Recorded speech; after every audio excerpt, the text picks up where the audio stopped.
was made for loving you, my team. You were made for loving me. Out tonight, I wanna give it all to you. In the darkness, there's so much I wanna do. Out tonight, I wanna let it.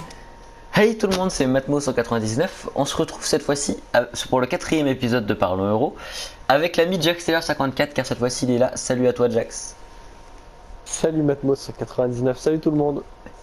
J'espère que vous allez bien, nous ça va puisque ça faisait 2 jours qu'on n'avait pas eu d'euro et là aujourd'hui, à l'heure actuelle où vous regardez cette vidéo, eh bien dans quelques heures il y aura le premier match de ces huitièmes de finale à 15h.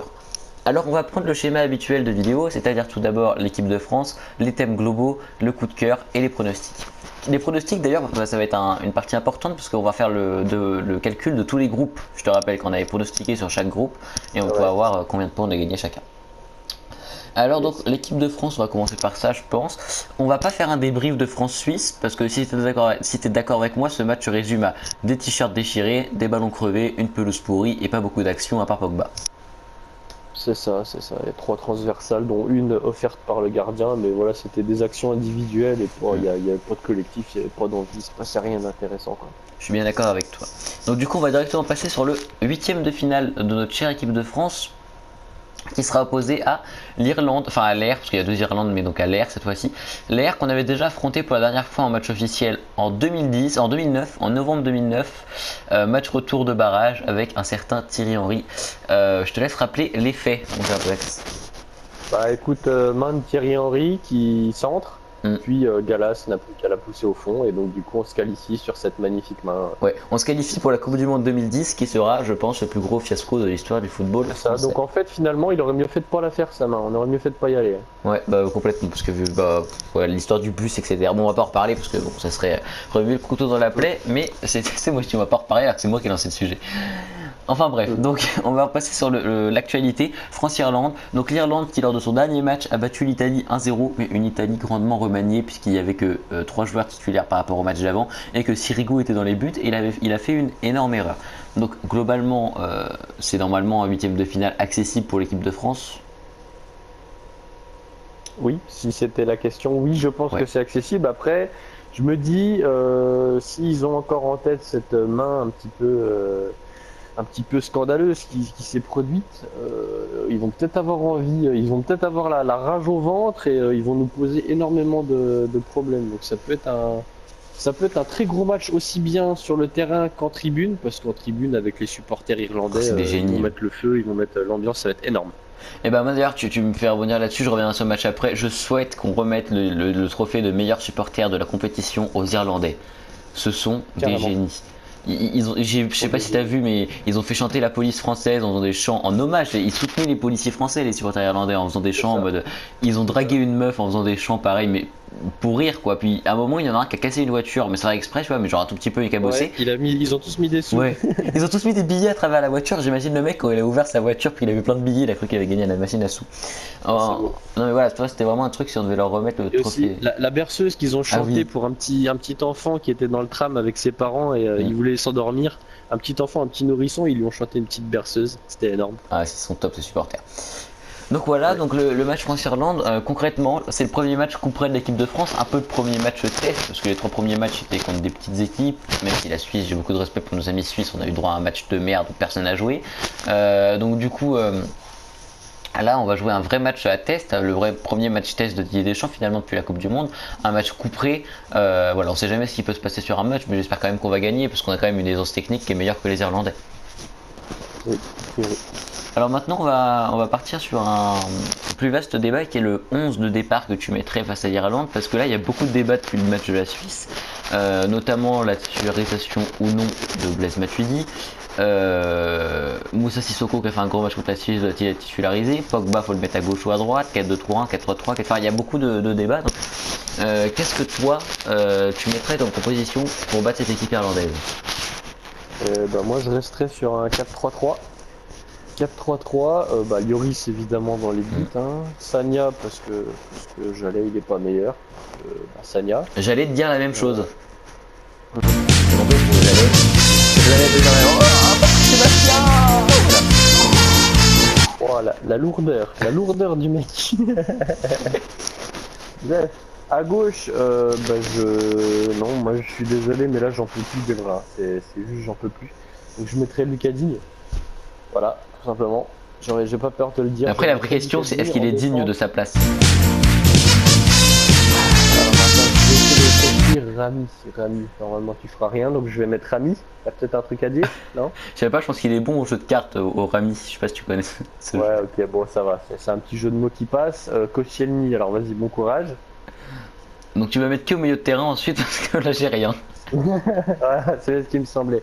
Donc 4-3-3, donc les trois, clairement, c'est vrai que Matuidi, depuis le début de la compétition, il est pas là.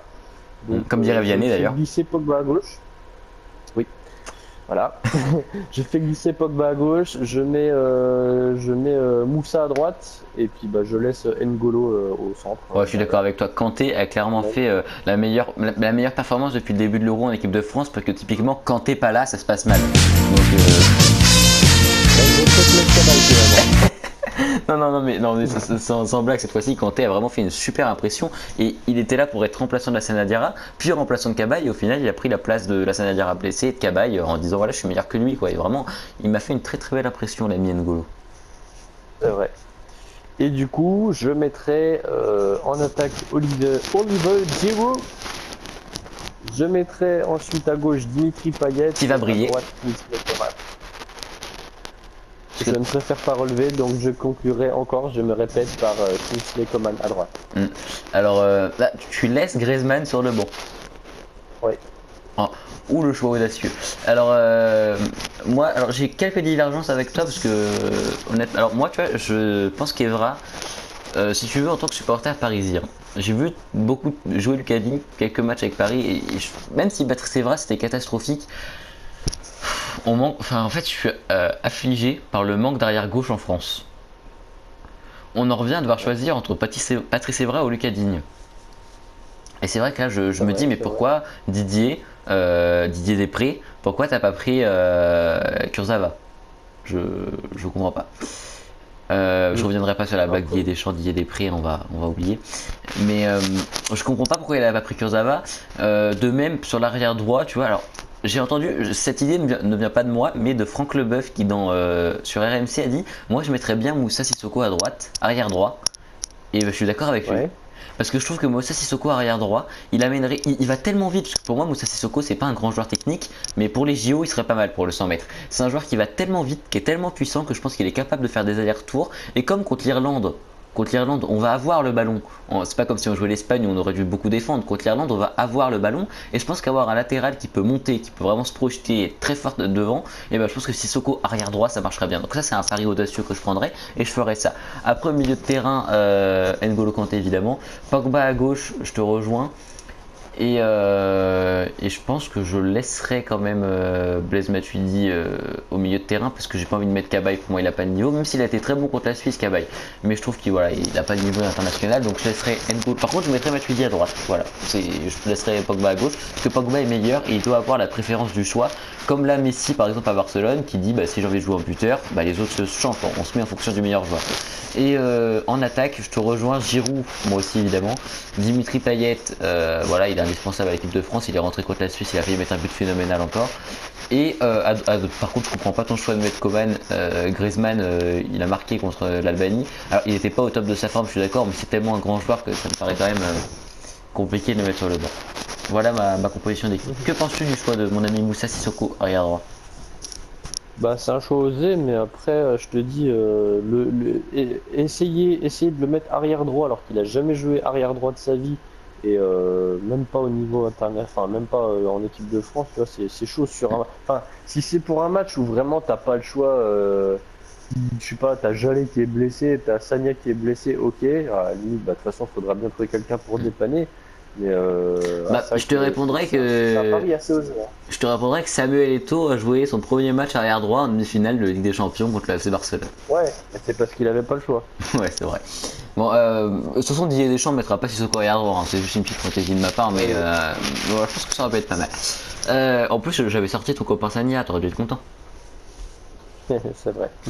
Donc voilà, bon, on en a terminé à peu près pour l'équipe qu'on aurait mis, puisque finalement il n'y a pas grand chose à dire, quoi. C'est surtout débriefer après le match. Et je suis heureux parce que ça fait 10 minutes, on est pile poil dans les temps, je suis fier de moi. Écoutez, je fais une petite pause dans l'enregistrement, on se retrouve tout de suite. Alors on se retrouve pour la deuxième partie. Donc comme je l'avais dit dans la précédente vidéo qui a été très peu vue, ce qui est logique parce que j'étais tout seul et qu'elle était assez inintéressante, là on va faire du coup, au lieu de l'ancienne version où on prenait chaque match, voilà, on disait tel match, il va se passer ça, etc.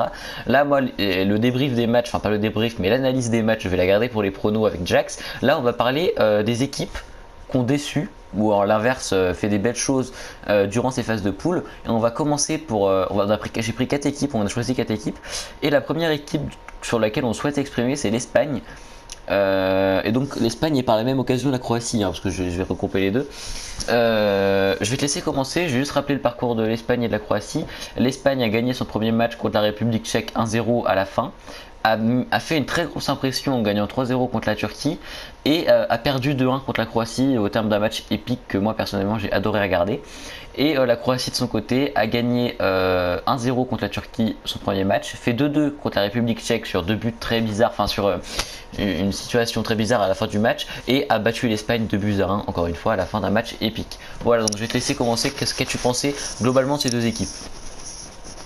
Bah alors si toi c'était ton coup de cœur la Ouais. Croatie. Moi, Et je rappelle, pardon, que- excuse-moi, que la Croatie a terminé première devant l'Espagne. C'est important quand même pour ça. C'est ça. Grâce à sa victoire justement Mm. contre la susnommée. Donc oui, bah écoute, deux belles équipes, même si clairement pour moi l'Espagne, bah, c'est plus l'Espagne il y a quelques années, hein. Ils sont sur le déclin, mais bon c'est normal, hein. C'est toujours une histoire de génération de toute façon, hein. Ça va, ça vient. T'as une génération dorée, après tu la perds, faut renouveler. Donc voilà, ils ont encore les bons joueurs, ils ont encore de très bons joueurs, mais honnêtement je pense pas qu'ils iront au bout. Qui plus est qu'en ayant fini deuxième, bah, ça les envoie directement du côté bah, de l'Italie, de la France, de l'Allemagne et compagnie. Entre guillemets, ils avaient un chemin tout tracé vers la finale, quasiment, enfin quasiment assuré vers la finale s'ils avaient fini premier. Et là, avec en finissant deuxième, et bah, ils se tirent une balle dans le pied. Et je te rejoins et je te rejoins et je vais aller encore plus loin. Là, je vais faire une petite digression en parlant de tous les clubs, mais enfin de toutes les sélections. La France aussi avait à la base un parcours tout tracé jusqu'à la finale en terminant premier, sauf que manque de peau, on a deux grosses équipes, l'Angleterre et l'Espagne, qui ont déconné, parce que normalement l'Angleterre et l'Espagne auraient dû se retrouver dans l'autre chapeau. Aurait dû se retrouver dans le chapeau du coup avec la Hongrie, etc. Ça aurait été équilibré. Mais comme l'Angleterre et l'Espagne ont fini deuxième, on se retrouve pas le chapeau, pardon, une partie de tableau. C'est-à-dire que quand j'explique pour ceux qui connaissent pas trop les termes, quand on est dans une partie de tableau, ça veut dire qu'on ne peut pas rencontrer des adversaires de l'autre partie du tableau avant la finale. Donc là on est en huitième de finale, donc il y a 16 équipes, il y a 8 équipes dans un tableau, 8 équipes dans l'autre. Et on se retrouve avec un tableau qui est composé de enfin pas totalement, c'est une liste non exhaustive, mais qui est composée de l'Espagne, l'Allemagne, l'Italie, la France, l'Angleterre. 5 des nations qui ont gagné une Coupe du Monde, c'est important de savoir, les 5 qui ont gagné une Coupe du Monde sont dans la même partie de tableau. Et de l'autre côté, dans les 8 autres équipes, on a la Belgique, la Croatie qui sont les deux meilleures équipes. Après c'est des petites équipes, la Hongrie, l'Islande, c'est vraiment des... non, l'Islande je crois qu'ils sont dans l'autre, mais oui je compte l'Angleterre, l'Islande, enfin, pas l'Islande, mais en tout cas la Hongrie, le Portugal qui est la meilleure équipe, Portugal, Belgique, Croatie. Ces 3 équipes là sont les meilleures et tout le reste c'est des équipes de normalement beaucoup moins fortes. Donc voilà, il y a clairement un vrai problème d'équilibrage du coup, mais pas à cause de l'UEFA ou quoi que ce soit, à cause des équipes, des pseudo grosses équipes qui n'ont pas tenu leur rang. Du coup on se retrouve avec deux tableaux vraiment déséquilibrés. Et pour te rejoindre sur l'Espagne et la Croatie, j'ai pas trop de... je vais te rejoindre. L'Espagne, c'est plus ce que c'était, on l'a vu contre la Croatie, même si je trouve qu'ils avaient pris un peu les Croates de haut. Mais du coup, voilà, les Espagnols gagnent 1-0, ils se font égaliser, ils ratent un penalty par Sergio Ramos. Ils avaient pris un peu les Croates de haut, mais je suis quand même d'accord sur le fait qu'ils dégagent une moins forte impression qu'en 2012 ou en 2010. Et pour parler d'Espagne-Italie, on y reviendra plus tard sur les pronostics. Mais voilà, je suis d'accord avec toi. Moi, la Croatie m'a fait une meilleure impression que l'Espagne. On a eu deux styles de jeu qui s'opposaient. L'Espagne qui était un jeu de possession, parfois stérile, mais de possession quand même. Et la Croatie qui était, on presse haut, on essaie de récupérer le ballon et dès qu'on le récupère, on se projette très vite vers l'avant. Et on voit que c'est ce style de jeu-là qui a gagné par rapport au jeu de possession. Yes, exactement. Et tant mieux parce que les possessions avec 100 touches de balle avant d'arriver dans la surface adverse, moi, clairement, ça me casse les burnes. Voilà. Bah c'est vrai que ça peut créer des. Bah notamment, c'est ce qu'on a eu beaucoup au début de cette euro. On avait souvent, c'est pour ça qu'il y a eu beaucoup de 1-0, etc. Une équipe qui attaquait tout le temps, une équipe qui faisait que défendre, et c'est vrai que ça donnait des matchs assez chiants au début de cette euro. Voilà pour l'Espagne et la Croatie. Donc il nous reste deux équipes à aborder qui sont dans deux groupes différents cette fois-ci. Le Portugal. Le Portugal. Donc je rappelle, le Portugal a livré le match le plus haletant de cette euro contre la Hongrie en faisant 3-3. Alors le Portugal, ça fait 4 fois que je dis le Portugal, à un moment dans la compétition est éliminé. À la 50e minute mercredi, le Portugal était éliminé parce que voilà, ils étaient 4e de leur groupe. Et donc je rappelle le parcours du Portugal, 3 matchs nuls. Premier match, ils ont fait combien? 1-1 contre l'Islande, un match qu'ils auraient dû gagner. Deuxième match, 0-0 contre l'Autriche, un match que là aussi ils auraient dû gagner. Et troisième match, 3-3 contre la Hongrie. Le Portugal, je te donne directement mon avis, hein, je te ferai rebondir dessus après. Pour moi, le Portugal est une équipe faible qui clairement repose simplement sur Cristiano Ronaldo et Nani. Le reste de l'équipe est très faible. Par rapport à l'Islande, qui elle est une équipe qui n'a pas de grands joueurs, on connaît aucun joueur, mais enfin, ou très peu du moins, mais par contre, c'est une équipe solidaire, homogène, qui se bat vraiment. Le Portugal, pour moi, il y avait juste de grosses individualités qui faisaient le reste, quoi. C'est même la Hongrie jouait mieux que le Portugal. Le Portugal jouait en contre la Hongrie. Donc je rappelle le classement de ce groupe. La Hongrie a terminé première, l'Islande deuxième, le Portugal troisième et l'Autriche s'est fait éliminer. Et les deux présumés favoris qui étaient le Portugal et l'Autriche ont fini troisième et quatrième. Et donc si le Portugal est qualifié pour les huitièmes de finale, c'est simplement grâce à la règle du meilleur troisième. Comme vous le saviez, 4 des 6 meilleurs troisièmes de chaque groupe étaient qualifiés. Le Portugal l'est et est tombé par miracle. Cet euro est très bizarre. Ils ont terminé troisième et ils tombent dans la partie de tableau la plus simple. C'est-à-dire que clairement, le Portugal, s'ils battent la Croatie en huitième, ce qui sera pas chose aisée, ils auront une voie ouverte jusqu'à la finale. Voilà, donc je te laisse rebondir et peut-être même parler de ce Portugal-Croatie, quoique nous on en parlera pendant les pronos du Portugal-Croatie. Donc voilà, je te laisse rebondir sur cette équipe portugaise, grosso modo une déception quand même. Bah, grosse déception, d'autant plus. Bon, sur le papier, ils ont quand même une meilleure équipe que les trois autres. Hein, c'était la poule la plus facile. Et, ouais, et t'as l'impression ils veulent pas gagner en fait. Ils ont beau tout faire. Alors des fois ils jouent de malchance aussi, notamment sur ce deuxième match hein, où ils ont touché plusieurs fois les montants, où Ronaldo loupe un penalty en plus qui plus est. Mais non, on a l'impression déjà d'une l'équipe est pas forcément terrible et même lorsqu'elle se met à bien jouer, et ben la chance n'est pas avec eux donc. Mais peut-être que la chance qu'ils n'ont pas eu pendant ces poules, ils les auront dans les phases finales, parce qu'encore une fois, s'ils éliminent la Croatie, ce qui, je le rappelle, on en parlera plus tard, ce sera vraiment pas facile, mais s'ils y arrivent, ils se retrouvent avec une voie mais royale jusqu'à la finale, quoi. Ça serait bizarre qu'une équipe qui termine troisième de son groupe, qui a été à deux doigts de l'élimination, qui a mal joué, arrive à leur finale. Mais bon, voilà, c'est la magie de cet Euro 24 qui est assez spéciale. C'est vrai, mais bon après voie royale comme on dit, ils avaient une poule largement abordable et ils en ont rien fait donc même si pour nous on dit que c'est une voie royale vers la finale, ça le serait. Bah nous Français on s'est fait avoir par justement ces changements un peu de choses pas prévues avec l'Angleterre. Normalement en quart de finale on aurait dû affronter le deuxième du groupe de l'Angleterre, donc là en l'occurrence le Pays de Galles, mais comme l'Angleterre a fini deuxième, bah, du coup on va se retrouver à un quart de finale. Si on suit la logique et que l'Angleterre et la France se qualifient, on se retrouve avec un quart France-Angleterre, donc bon. Voilà, je pense qu'on a fait le tour du Portugal et on va terminer cette petite rubrique sur les clubs avec la Pologne. Alors j'ai pris ça pour toi justement parce que je sais que la Pologne avait été ton coup de cœur. Moi voilà, j'ai parlé de la Croatie. La Pologne qui, grosso modo, je vais te laisser plus en parler, mais a fait quand même des super phases de poule. Elle a terminé deuxième de son groupe derrière l'Allemagne. Premier match, la Pologne a gagné, alors je me rappelle plus du score, 1-0 il me semble, je suis pas sûr. C'est ça. Ouais, contre But de Milik. Oui, but de Milik. Contre qui? C'était pas l'Ukraine, c'était l'autre dernière nation. Allemagne. L'Ukraine, ils les ont joués en dernier, ils ont gagné 1-0 aussi. C'était contre l'Irlande du Nord. Ouais, c'était contre l'Irlande du Nord, ceux que la France n'affronte pas. Je le rappelle, la France affronte l'Air qui était dans notre groupe, là c'était l'Irlande du Nord. Oui, effectivement. Donc la Pologne a battu 1-0 l'Irlande du Nord, fait match nul 0-0 contre l'Allemagne, je crois que c'est ça. 0-0 contre l'Allemagne et a gagné son dernier match 1-0 contre l'Ukraine. Voilà, donc je te laisse parler de cette équipe parce que clairement c'est ton équipe coup de cœur et je pense que tu seras plus apte que moi pour la décrire. Et je rappelle qu'elle tombe contre la Suisse en huitième de finale. Ouais, c'est ça. Alors bah écoute, bah moi la Pologne, elle a tenu son rang, hein. Clairement, elle méritait de finir premier de ce groupe, hein, parce que bah tous ces jeux, tout, moi dans mon pronostic initial, je pensais que Allemagne et Pologne allaient gagner contre l'Irlande du Nord et contre l'Ukraine, chose qui s'est produite. Mais je pensais que la Pologne arriverait à gagner contre l'Allemagne et bah là clairement, même si grosso modo l'Allemagne avait plus de possession, ils en faisaient absolument Ouais, c'est le rien. même problème Les que occasions l'Espagne. franches Ouais, voilà. Mais les occasions franches étaient du côté polonaise et avec un brin de réussite supplémentaire, écoute, les Polonais finissaient premiers et bah, du coup ça s'est joué au goal average et comme l'Allemagne a mis 2 buts à l'Irlande du Nord et que bah, la Pologne n'en a mis qu'un, et bah, c'est là que ça se 2 buts à l'Ukraine et que la Pologne en a mis qu'un, bah, c'est là que ça se perd et c'est bien dommage parce que je te dis en tout cas du point de vue de l'envie et de la qualité footballistique proposée dans ce groupe-là, la Pologne méritait de finir en tête de ce groupe.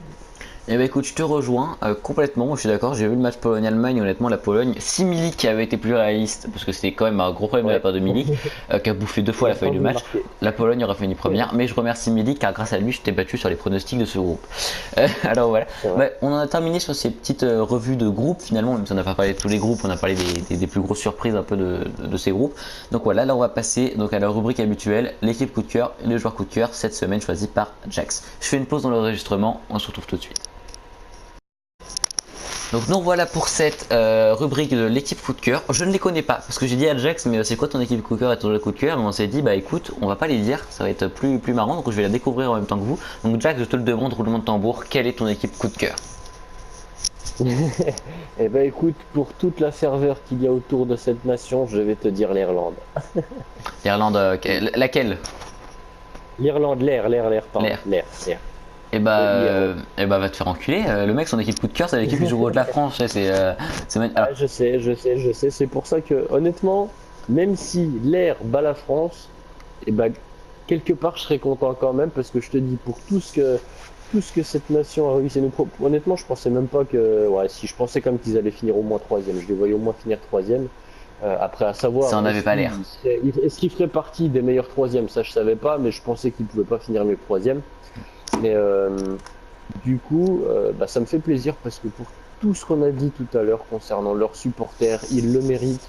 Et c'est une bien belle équipe qui joue avec le cœur. Alors ils n'ont pas forcément les atouts, ils n'ont pas les armes techniquement parlant. C'est pas des dingues quoi. Voilà, ils se battent, ils jouent avec le cœur, ils sont agressifs. Et même si, bah, je te dis, s'ils doivent nous battre, et ben j'accepterai la défaite et ça me fera bien plaisir pour eux parce que quand je vois tous ces Irlandais mettent le feu dans toutes les villes où ils passent, enfin le feu dans le bon sens du terme, hein, mais mettre l'ambiance et voilà, et montrer que le foot c'est aussi une belle fête, et ben ça me fait bien plaisir, donc voilà. J'ai envie d'applaudir ces propos. Mais c'est vrai que je te rejoins. Alors, je vais pas dire l'équipe de l'air parce que bon, j'ai pas, voilà, moi c'est pas une équipe qui m'a transcendé dans le jeu. Mais Ouais. après tu vois, quand tu dis l'air, moi si j'avais pris une équipe coup de cœur, je pense que j'aurais pris l'Islande parce que voilà, c'est le même style, tu vois, c'est des équipes qui ont pas beaucoup d'armes mais qui Ouais. ont réussi à se qualifier. Moi, je vais juste dire un chiffre. Là, je te pique au coup de cœur un peu en parlant d'Islande, mais c'est vraiment juste une digression de 2 secondes. Les audiences du match de l'Islande. Dans le pays d'Islande, le match a fait 99,8% de part d'audience. Même une allocution présidentielle en Corée du Nord ne fait pas autant. C'est J'avoue. Non mais 80, ça veut dire que tous les Islandais de 2 ans à 90 ans étaient devant leur télé à regarder les matchs de l'Islande. Et je trouve que ça aussi c'est beau. Et c'est la ferveur de tout un pays pour cette magnifique fête qu'est le football, tu l'as dit. Et les Irlandais c'est pareil. Les supporters de l'Irlande finalement ils sont en train de montrer. On a eu beaucoup d'images négatives des supporters anglais, russes, à Marseille notamment. Et là, je regrette d'ailleurs qu'on montre pas assez aux informations cette fête quoi, c'est-à-dire que ce qu'ils ont fait on l'a dit tout à l'heure mais à Bordeaux, à Lille aussi c'est des choses qui étaient vraiment très très belles à voir. Et bah écoute, je suis surpris que tu aies pris ce coup de cœur mais heureux aussi parce que je parle pas de l'équipe moi mais vraiment de la ferveur qu'il y a autour, je te rejoins, c'est quelque chose d'assez beau. Ouais. Et bah ton joueur coup de cœur, je ne le connais pas non plus et je suis curieux de savoir ce que c'est. Qui c'est pardon. Alors, ça va peut-être te surprendre aussi, mais il y a quelques années, il était pressenti pour signer à Manchester et le Real nous l'a chouré. Donc c'est Gareth Bale. le bon Gareth qui est toujours dans les bons coups, puis entre guillemets, bah, il a marqué, il marque tout le temps, Gareth, un but à chaque match, pour le moment 3 matchs, 3 buts, bon même si clairement il y a 2 coups francs, mais en attendant, il a une qualité de coups francs qui me rappelle un petit peu les coups francs flottants de Juninho. Ah ouais, c'est vrai que tout le monde en connaît. J'ai juste une petite question de toi. Est-ce que tu as regardé ma vidéo par l'euro que j'ai fait tout seul? Parce que, alors, j'avais pas pris Gareth Bale en coup de cœur, mais j'en avais parlé parce que mon équipe coup de cœur c'était le Pays de Galles et j'avais aussi pas mal développé sur Gareth Bale. Ouais, oui. Mais, Si la question c'est que je l'ai regardé, oui, je l'ai regardé, mais c'est pas pour ça que j'ai choisi pour faire le mouton ou quoi que ce soit. Non, mais je sais, mais c'était pour ça parce que peut-être que pour le coup t'aurais pu ne pas l'avoir et du coup ne pas savoir que j'avais déjà parlé de Gareth Bale avant la vidéo. Bah, oui. Mais c'est pas grave parce qu'on ne parle jamais assez de Gareth Bale et qu'entre temps il a mis un but de plus, donc je te laisse développer ton coup de cœur. Mais ouais, mais concrètement, ce joueur déjà pour les capacités physiques qu'il a, c'est un monstre. Hein. C'est un monstre, il est ultra rapide, il est super agressif, il est tout de même, on peut le dire, il est technique parce que pour avoir un toucher de balle comme il a, il faut quand même en avoir dans le pied. Donc c'est un joueur ultra complet qui clairement, s'il n'y avait pas Cristiano Ronaldo au Real Madrid, pourrait, je pense, porter le Real à lui tout seul si disons les projecteurs étaient concentrés sur lui. Je pense qu'il a la carrure pour le faire. Et clairement, il le fait avec sa sélection, puisque alors, je n'ai pas les statistiques en tête. 3 buts en 3 matchs là. Voilà, 3 buts, non mais ça ok, 3 buts en 3 matchs, mais que ce soit sur les phases qualificatives. Alors j'ai une stat qui peut t'intéresser. Il est tout le temps là, Il est impliqué dans 80% des buts de son équipe depuis les qualifications pour l'Euro 2016. Ce qui est pour un ordre d'idée, en France, le joueur le plus influent est à 19%. C'est ça.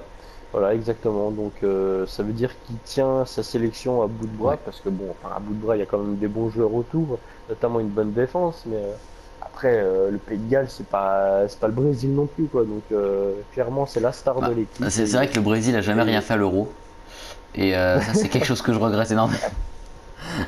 Non mais tout ça pour dire que voilà, il a les épaules nécessaires, le garçon, donc gros joueur. J'espère qu'il va faire un bel Euro.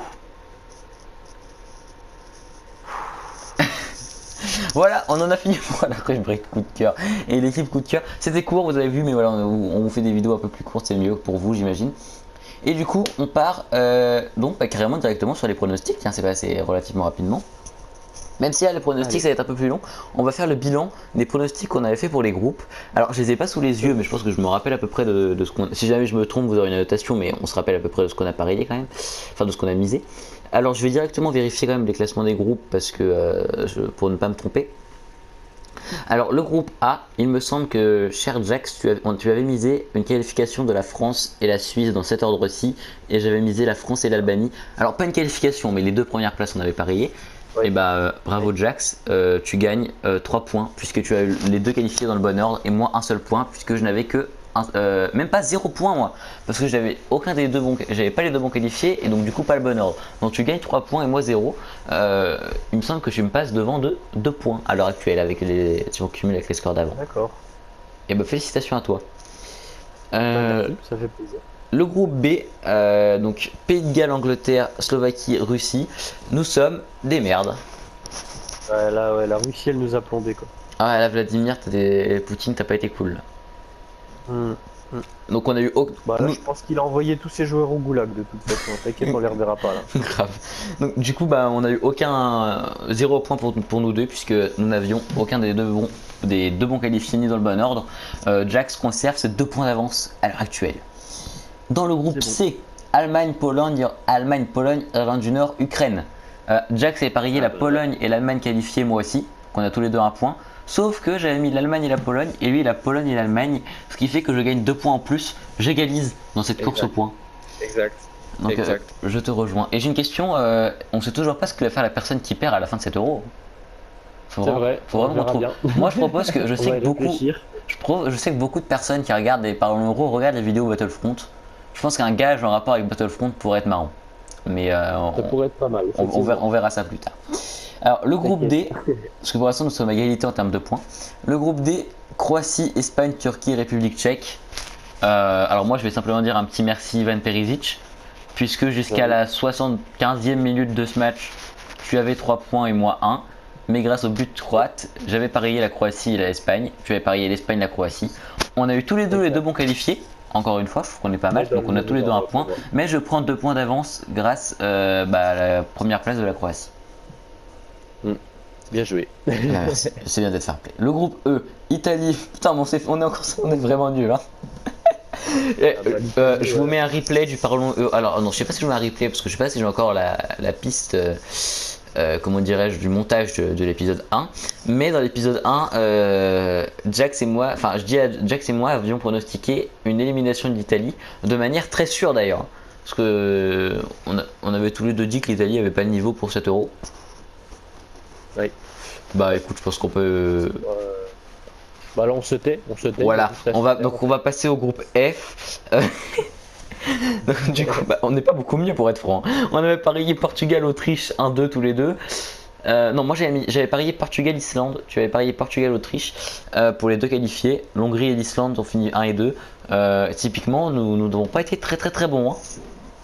Non, bah là pour le coup, non. Bon, et bah ça fait un total des points qui n'a pas changé. Du coup, j'ai toujours mes 2 points d'avance que j'avais avant le classement de ces groupes. Ça veut dire qu'on est quand même relativement serré parce que 2 points, voilà, en un match ou 2 matchs, tu peux me dépasser ou moi faire le break. Donc à l'heure actuelle, voilà, il n'y a pas eu, et je vous rappelle qu'il n'y a pas eu de pronostic dans la dernière vidéo parce que j'étais tout seul. Donc voilà, on se retrouve là avec ces points-ci. Et maintenant, pour les huitièmes de finale, j'ai sélectionné 4 matchs sur lesquels on va parier. Et à partir des quarts de finale, on pariera sur tous les matchs, enfin on pronostiquera sur tous les matchs. Et là, les huitièmes, j'en ai choisi 4. Pour celui de la France, on donnera le score comme d'habitude. Et pour les autres, simplement le vainqueur. Sachant que on prend en compte les prolongations, c'est-à-dire que quand on donne vainqueur, c'est même si l'équipe gagne au tir au but, elle est considérée vainqueur. C'est pas sur un seul match, c'est sur tout le match. Prolongation compris. Alors je vais te laisser commencer mon cher Jax en rappelant les enjeux. Donc le premier match, France-Irlande, selon toi, qui va gagner et avec quel score? 2-1 France. D'accord, donc tu vois la France gagner 2-1. Alors je te demande les buteurs, même si on les note pas, hein, mais comme ça pour le fun. Olivier Giroud va marquer. Et puis bah, Dimitri Payet. Ah, non, alors moi je vais mettre un score de 2-0, moi. Et je vois des buts de, comment s'appelle-t-il, Antoine Griezmann et Dimitri Payet. Voilà, en espérant que les Irlandais marquent pas. Ou alors s'ils marquent un but de la main, histoire qu'on soit quitte comme ça. Alors, le second match où là du coup on va pronostiquer simplement sur l'équipe vainqueur, Suisse-Pologne. Sur quelle équipe paries-tu la victoire, même si j'ai ma petite idée? Ah bah, si tu as ta petite idée, je pense que tu peux la dire pour moi. Je pense que Jax, tu paries que c'est nos amis polonais. Tout à fait. Et ben je te rejoins, je parie moi aussi sur la Pologne, car je pense que la Pologne est une équipe supérieure à la Suisse. Et je voulais aussi rajouter quelque chose, là pour le coup on parie sur le score que de la France, mais à partir des quarts de finale, histoire de pimenter les pronostics, on mettra le score de chaque match à partir des quarts de finale. D'accord, ça me va. Donc Portugal-Croatie, alors qui vois-tu gagner? Alors c'est vraiment un match, les deux derniers matchs que j'ai choisis sont les 2 plus gros matchs de ces huitièmes de finale. Portugal-Croatie samedi 21h. Je vais donner mon pronostic d'abord. Je vois la Croatie l'emporter aux prolongations. Même si ça compte pas, on s'en fiche. Mais je vois la Croatie, moi je vois la Croatie gagner et plus précisément en prolongation. Et moi je vais te dire la même chose. Tu vois aussi la Croatie gagner. Ce qui est de mauvais augure parce que dès qu'on parie tous les deux la même chose, on se plante tous les deux. Alors désolé pour le peuple croate. Et le dernier match, le rendez-vous de ces huitièmes de finale, j'ai envie de dire le truc totalement inattendu, Espagne-Italie. Je m'y attendais pas non plus pour être franc. Moi je vois, alors je sais pas en fait, j'aurais tendance à dire match nul, c'est con, peut pas y en avoir. Je vais dire une victoire de l'Espagne parce que je pense que les Espagnols vont être piqués au vif après leur défaite contre la Croatie et qu'ils vont se relever.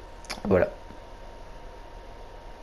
Alors concrètement, si je dis Espagne, on aura tous les mêmes pronos. Donc juste pour pas dire la même chose, parce que de toute façon, je t'avoue, ça va être un match, je pense, très serré. Ouais, je suis d'accord avec toi. Je vois bien. Je vais dire les Italiens ouvrent le score 1-0 et après c'est Catenaccio. C'est ce que j'allais dire. Si l'Italie, voilà, là je le dis là, si pour moi l'Italie, et je pense que marque le premier but, il gagne. Voilà, c'est ce que je pense. Maintenant, je pense que l'Espagne, je pense que l'Espagne arrivera à faire la différence avant. Mais si l'Italie marque le premier but, l'Italie gagnera. Et bah écoute, cette vidéo, ma foi, fort sympathique. est-ce que tu partages ce sentiment de vidéo très Je sympathique? partage toujours ce sentiment. Une vidéo avec toi est forcément bonne. Je suis touché. Le jour où on va faire la dernière vidéo du Parlement Euro, je crois que je vais pas retenir mes larmes. Ça va être. Non, voilà, donc j'espère que la vidéo vous aura plu. Je vous invite à la liker, à la commenter et à la partager surtout si vous avez des amis fans de foot, parce que clairement les vidéos Parlons Euro, alors elles ont une audience régulière de personnes qui aiment les vidéos Parlons Euro parce qu'elles aiment le foot et les regardent. Voilà, il y a, on va dire une base de. Je compte pas le dernier parce que le dernier était court, était nul et j'étais tout seul. Mais dans ceux où je suis avec Jax, on a une base, on va dire de 55-60 personnes qui regardent tous les Parlons Euro. Ce qui est cool d'ailleurs, je vous remercie encore tous. Mais si vous pouviez aller vraiment chercher des gens qui sont intéressés par le foot, parce que là, même s'ils n'ont pas vu les précédents, c'est pas grave. À chaque fois c'est sur des nouveaux matchs, etc. Donc même s'ils ne regardent pas les précédents, ils peuvent regarder les nouveaux. Donc voilà, likez, partagez, commentez. C'était maintenant 199 et je vous dis rendez-vous juste avant les quarts de finale. Salut tout le monde.